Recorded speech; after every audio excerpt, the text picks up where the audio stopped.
পানীয় জলের অভাবে এবার বিপর্যস্ত হয়ে পড়েছে ধর্মনগর জেলা হাসপাতাল।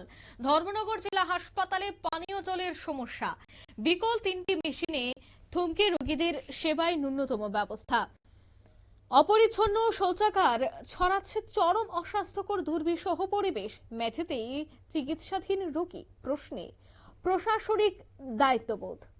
জানা গেছে যে উত্তর ত্রিপুরার অন্যতম প্রধান চিকিৎসা কেন্দ্র ধর্মনগর জেলা হাসপাতাল যেন এখন স্বাস্থ্য পরিষেবার নয়, চরম অব্যবস্থা আর প্রশাসনিক উদাসীনতার প্রতীক। লক্ষ লক্ষ টাকা খরচ করে বসানো অত্যাধুনিক পানীয় জলের 3টি মেশিন দীর্ঘদিন ধরে বিকল পড়ে রয়েছে, অথচ সেই মেশিন মেরামতের ন্যূনতম উদ্যোগ পর্যন্ত চোখে পড়ছে না। ফলে হাসপাতালে ভর্তি রোগী থেকে শুরু করে রোগীর পরিবার পরিজনদের বাধ্য হয়ে বাইরে থেকে টাকা খরচ করে জল কিনে আনতে হচ্ছে। অপর এক রোগীর আত্মীয় একই কথা জানান, আধুনিকভাবে জলের মেশিন অচল এবং দিনে পান করা হচ্ছে জল, এবং দিনে জল পান করা হলেও বাইরে থেকে কিনে আনা হলেও শৌচাগারগুলির যে বেহাল অবস্থা তাতে আরো দুর্ভোগে পড়তে হচ্ছে সেখানকার মানুষজনকে। এ বিষয়ে কি উঠে আসছে বিস্তারিত শোনাবো। খাওয়া দাওয়ার কোনো জলের ব্যবস্থা নেই। 3টা তো মেশিন লাগানো আছে। মেশিন অকেজে আছে। 3টা মেশিন? হ্যাঁ, 3টা মেশিন। জল আসে না? না। আপনারা কিভাবে জল খান? আমরা কিনা জল।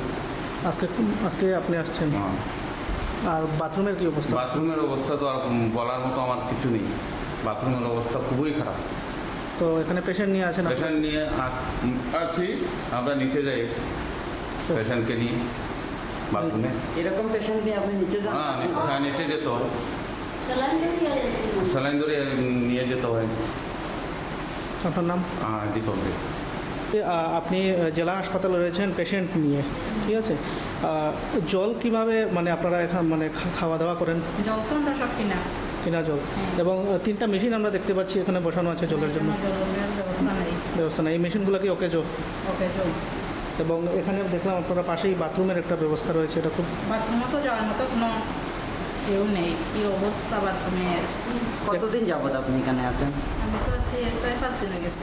5 দিন আপনারা জল কিনেই রেখেছেন? হ্যাঁ, জল কিনে আমাদের কাছে। মানে প্রশ্ন উঠছে, সরকারি হাসপাতালে যদি বিশুদ্ধ পানীয় জলের না মেলে তাহলে সাধারণ মানুষ যাবে কোথায়? হাসপাতালের বিভিন্ন ওয়ার্ডের বেডের উপর স্তূপ করে রাখা হয়েছে পরিত্যক্ত সামগ্রী, উল্টো দিকে রোগীকে মেঝেতে শুয়ে দেওয়া হচ্ছে, চিকিৎসা পরিষেবা প্রদান করা হচ্ছে। এ কেমন স্বাস্থ্য ব্যবস্থা?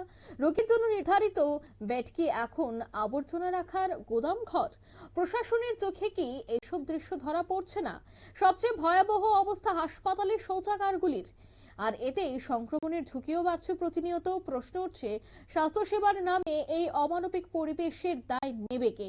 হাসপাতাল কর্তৃপক্ষ নাকি স্বাস্থ্য দপ্তর? সাধারণ মানুষের জীবন নিয়ে এই চরম ছিনিমিনি আর কতদিন চলবে? নিয়ে নিচ্ছি ছোট্ট একটি বিজ্ঞাপন বিরতির সঙ্গে থাকুন।